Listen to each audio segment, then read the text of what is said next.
नमस्कार दोस्तों, स्वागत है आपका अपने यूट्यूब चैनल द वैदिक कॉलेज में। और हाल में ही एक न्यूज़ आई है मणिपुर से कि वहाँ एयरपोर्ट के ऊपर में एक यूएफओ देखा गया। सबसे पहले हम बात कर लें कि यूएफओ होता क्या है। यूएफओ होता है अनआइडेंटिफाइड फ्लाइंग ऑब्जेक्ट।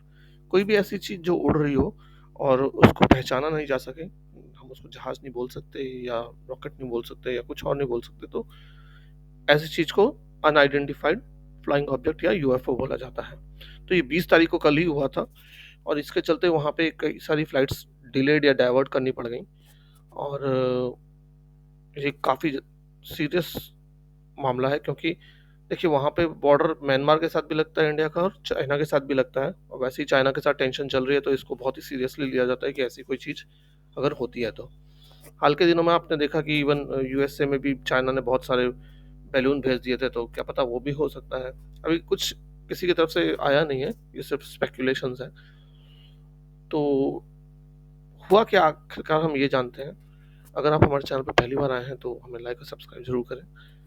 तो हुआ कुछ ऐसे कि दोस्तों, 19 तारीख को 2:30 बजे के आसपास में वहाँ पे सीआईएसएफ ने रिपोर्ट किया कि कुछ फ्लाई कर रहा है वहाँ पे मणिपुर के एयरपोर्ट के थोड़ा सा दूर में। उसके बाद उसको आंखों से भी देखा जा सकता था 4 बजे तक, मतलब 1.5 घंटे तक वो दिखाई देता रहा। ठीक है। फिर कुछ एक फ्लाइट्स को गुवाहाटी भेजा गया, कुछ एक फ्लाइट्स को कलकत्ता भेज दिया गया डाइवर्ट करके, जो आ रही थी वहाँ। और फ्लाइट्स डिले भी हुई, 2-3 फ्लाइट्सों को डिले भी किया गया 2-3 घंटों के लिए। 3 घंटे के लिए बिल्कुल एयरपोर्ट बंद कर दिया गया था। और उसके बाद एयरफोर्स को जब इन्फॉर्म किया गया तो एयरफोर्स ने अपना 2 राफेल्स को भेजा चेक करने के लिए, बट कुछ मिला नहीं उनको। हालांकि आप जानते हो राफेल में सारे एडवांस सेंसर्स वगैरह लगे हुए हैं और लो फ्लाइंग करके भी उन्होंने बहुत चेक किया, लेकिन कुछ मिला नहीं उनको। तो बाद में एयरफोर्स की तरफ से ये स्टेटमेंट भी आया कि उन्होंने air defence mechanism, response mechanism को एक्टिवेट कर दिया है, और अगर कुछ होगा तो हम पता लगा लेंगे।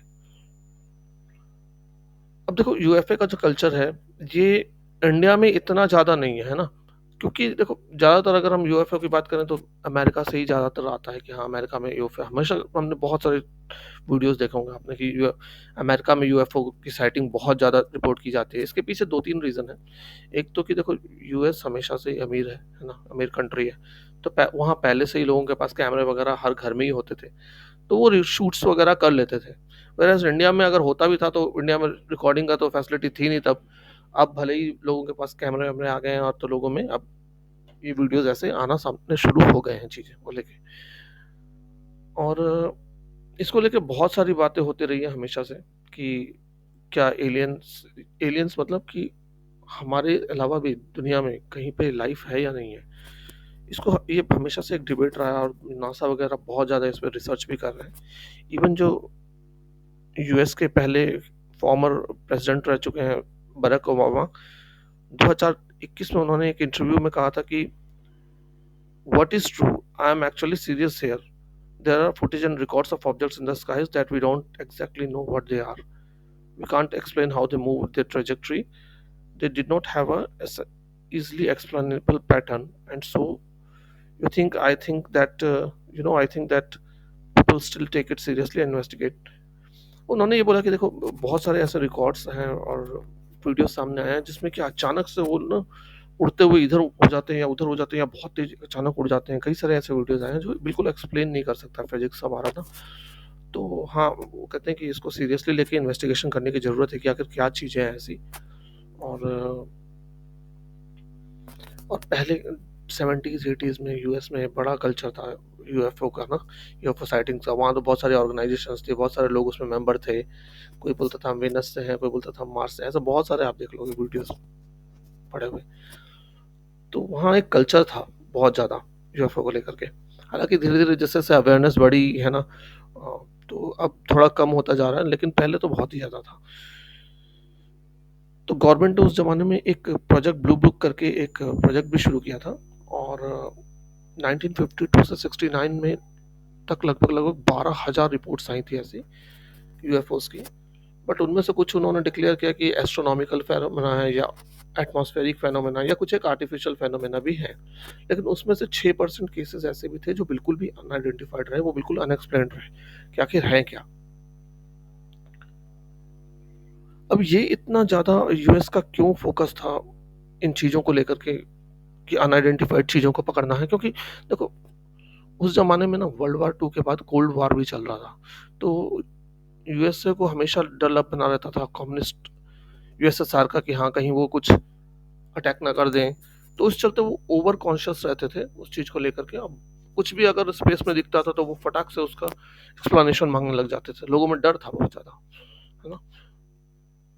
और अब जैसे-जैसे देखो चीज़ें और ज़्यादा डेवलप होती जा रही हैं। अब कैमरेज़ सीसीटीवी कैमरेज़ हर जगह होते हैं, है ना? यूएस वगैरह में तो हर जगह ही होते हैं और इवन इंडिया में भी अब होने लग गए हैं।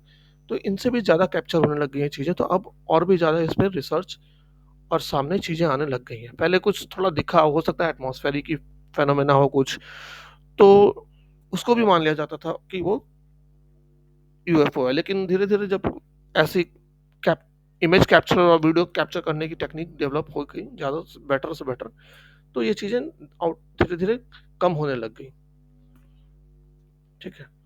तो यूएफओ साइटिंग का इंडिया में कल्चर जैसा कि हम डिस्कस कर रहे थे कि उतना ज़्यादा नहीं है, लेकिन हाँ, इसका कांसेप्ट हमेशा से ही इंडिया में भी था। ऐसा नहीं है कि हम पिछड़े हुए थे। देखो 1967 में सत्यजीत राय की तो एक पिक्चर भी आ गई थी अ द एलियन करके, है ना?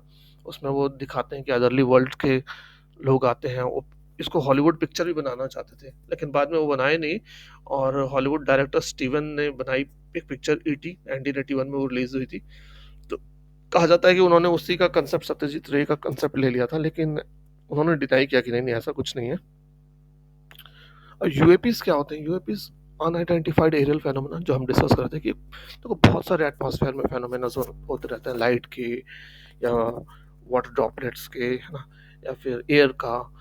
तो उसको भी हम अचानक होता है हमारे सामने तो हम नहीं पहचान पाते, हमें समझ में नहीं आता। तो हमें लगता है कि कुछ उड़ रहा है। तो उसको अनआइडेंटिफाइड फ्लाइंग ऑब्जेक्ट टाइप में कर दिया गया।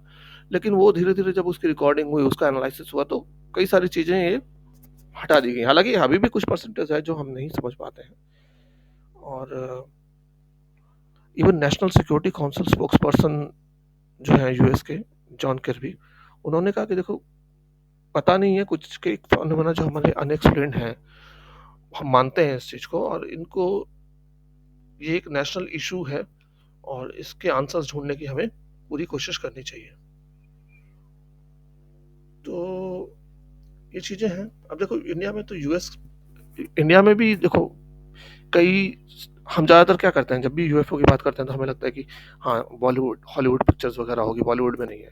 बॉलीवुड में भी कुछ एक पिक्चर्स बनी है जैसे क्रिश वगैरह बनाई है।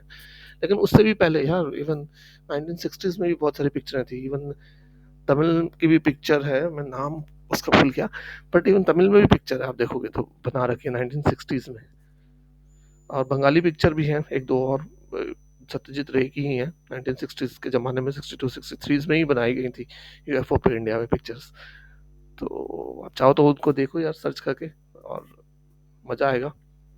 तो ये था एक छोटी-सी रिपोर्ट जो आई है आपने नॉर्थ ईस्ट से, उसके बारे में। ठीक है, होप ये जानकारी आपको पसंद आई हो। Thanks for watching. जय हिंद।